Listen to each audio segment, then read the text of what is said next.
হরে কৃষ্ণ। শ্রীমদ্ ভগবদ গীতা দশম অধ্যায় বিভূতি যোগ।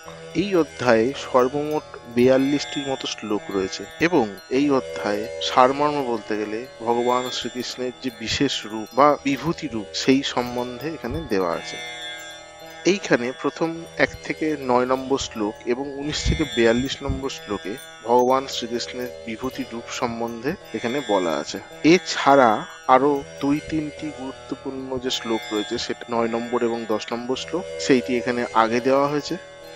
এবং শ্রী অর্জুন যখন শ্রীকৃষ্ণের যোগ এবং বিভূতি সম্পর্কে বিস্তারিতভাবে জানতে চাইলেন, তো তারই উত্তরে ভগবান শ্রীকৃষ্ণ তার বিভূতি রূপ বা বিশেষ রূপের কথা এখানে বলবেন।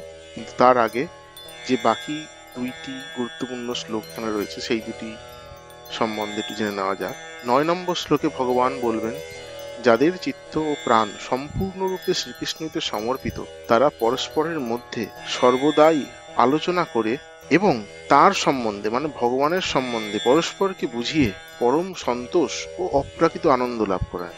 মানে দেখবেন যারা শুদ্ধ ভক্ত তারা একে অপরের সঙ্গে যখন ভগবত তত্ত্ব নিয়ে আলোচনায় রত হন, আলোচনায় মগ্ন হন, তখন তারা এক অপার্থিব আনন্দ উপলব্ধি করেন। 10 নম্বর শ্লোকে বলা হচ্ছে, ভক্তি যোগে নিত্যযুক্ত যোগী হৃদয়ে অবস্থিত হয়ে ভগবান শ্রীকৃষ্ণ শুদ্ধ জ্ঞানজনিত বুদ্ধিযোগ দান করেন, যার দ্বারা তারা শ্রীকৃষ্ণের কাছে ফিরে আসতে পারেন। এবারে আসি শ্রীকৃষ্ণের বিভূতি রূপের বর্ণনায়, যা 1 থেকে 9 নম্বর শ্লোক এবং 19 থেকে 42 নম্বর শ্লোকে ভগবান শ্রীকৃষ্ণ বলবেন। এইখানে দুরকম ভাবে দেওয়া হয়েছে, একটা সংক্ষেপে একটা দেওয়া হয়েছে 2-3 লাইনের মধ্যে, আর এছাড়া একটি বিস্তারিত অনুবাদও দেওয়া হয়েছে। কারণ এইখানটাতে ভগবান শ্রীকৃষ্ণ এমন এমন কিছু উপমার সহযোগে তিনি বর্ণনা দিয়েছিলেন, সেই উপমাগুলি না তুলে ধরলে সারাংশটা সম্পূর্ণ হয় না। সংক্ষেপে যদি বলতে হয় যে বিভূতি রূপ, বিভূতি কেন বলা হয়? বিভূতি মানে বিশেষ রূপে ভগবান শ্রীকৃষ্ণের সমস্ত কিছুর মধ্যে উপস্থিতি।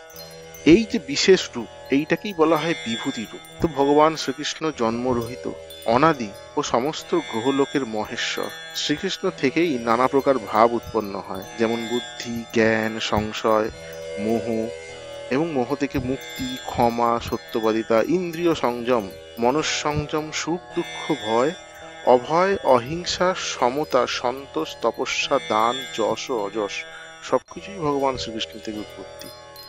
তার থেকেই সপ্ত মহর্ষি, সনকাদি 4 কুমার, চতুর্দশ মনু, জ্বর ও চেতন জগৎ সবকিছুই তার থেকে উৎপন্ন হয়। সমস্ত ইন্দ্রিয়ের মধ্যে তিনিই মন, সমস্ত প্রাণীদের মধ্যে তিনিই চেতনা, বাক্যসমূহের মধ্যে তিনিই ওঙ্কার, তিনিই বিজয়, তিনি উদ্যম, এবং বলবানদের মধ্যে তিনিই বল।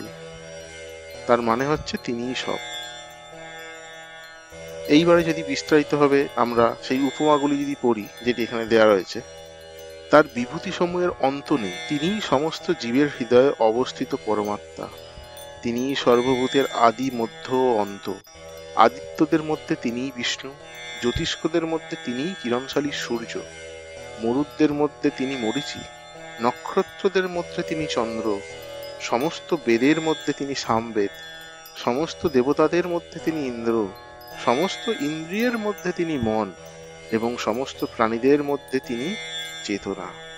রুদ্রদের মধ্যে তিনি শিব, যক্ষ ও রাক্ষসদের মধ্যে তিনি কুবের, বসুদের মধ্যে তিনি অগ্নি, এবং পর্বতসমূহের মধ্যে তিনি সুমেরু।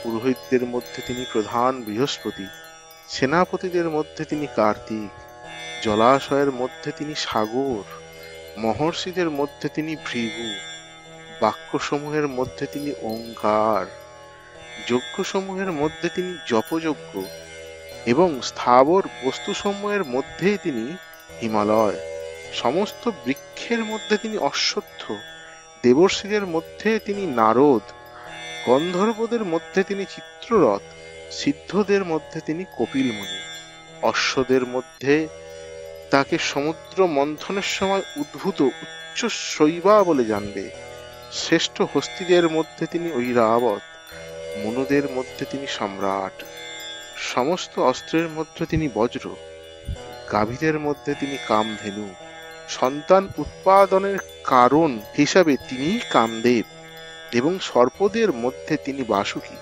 সমস্ত নাগদের মধ্যে তিনি অনন্ত, জলচরদের মধ্যে তিনি বরুণ, পৃথ্বীদের মধ্যে তিনি অজর্মা, দণ্ডদাতাদের মধ্যে তিনি যম, দৈত্যদের মধ্যে তিনি প্রহ্লাদ, বশীকারীদের মধ্যে তিনি কাল, পশুদের মধ্যে তিনি সিংহ, পক্ষীদের মধ্যে তিনি গরুড়, পবিত্র বস্তুদের মধ্যে তিনি বায়ু, শস্ত্রধারীদের মধ্যে তিনি পরশুরাম, মৎস্যদের মধ্যে তিনি মকর, নদী সমূহের মধ্যে তিনি গঙ্গা, সমস্ত সৃষ্ট বস্তুর মধ্যে তিনি আদি, অন্ত ও মধ্য, সমস্ত বিদ্যার মধ্যে তিনি আধ্যাত্ম বিদ্যা, এবং তার্কিকদের বাদ, জল্প ও বিতণ্ডার মধ্যে তিনি সিদ্ধান্তবাদ, সমস্ত অক্ষরের মধ্যে তিনি ওঙ্কার, সমাসসমূহের মধ্যে তিনি দ্বন্দ্ব সমাস, সংহারীদের মধ্যে তিনি মহাকাল রুদ্র, স্রষ্টাদের মধ্যে তিনি ব্রহ্মা,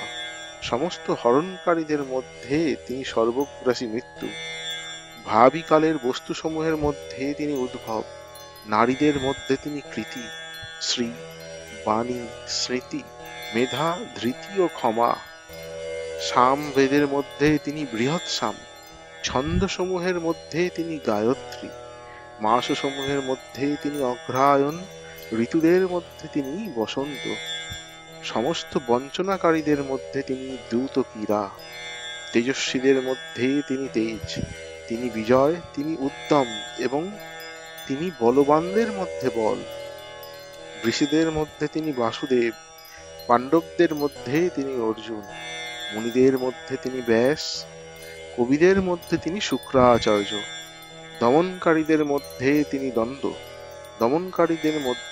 দ্বন্দ্ব, এবং জয়ী অভিলাষীদের মধ্যে তিনি নীতি, গুহধর্মের মধ্যে তিনি মৌন, জ্ঞানবানদের মধ্যে তিনি জ্ঞান, যা সর্বভূতের বীজস্বরূপ তাও তিনি, যেহেতু তাকে ছাড়া স্থাবর ও জঙ্গম কোনো বস্তুরই অস্তিত্ব থাকতে পারে না, তাই তিনিই সব। ঐশ্বর্যযুক্ত, শ্রীসম্পন্ন, বল প্রভাবিত, আধিক্যযুক্ত যত বস্তু আছে সে সবই তার তেজসংভূত বলে জানবে। তিনি তার এক অংশের দ্বারা সমগ্র জগতে ব্যাপ্ত হয়ে আছেন। হরে কৃষ্ণ।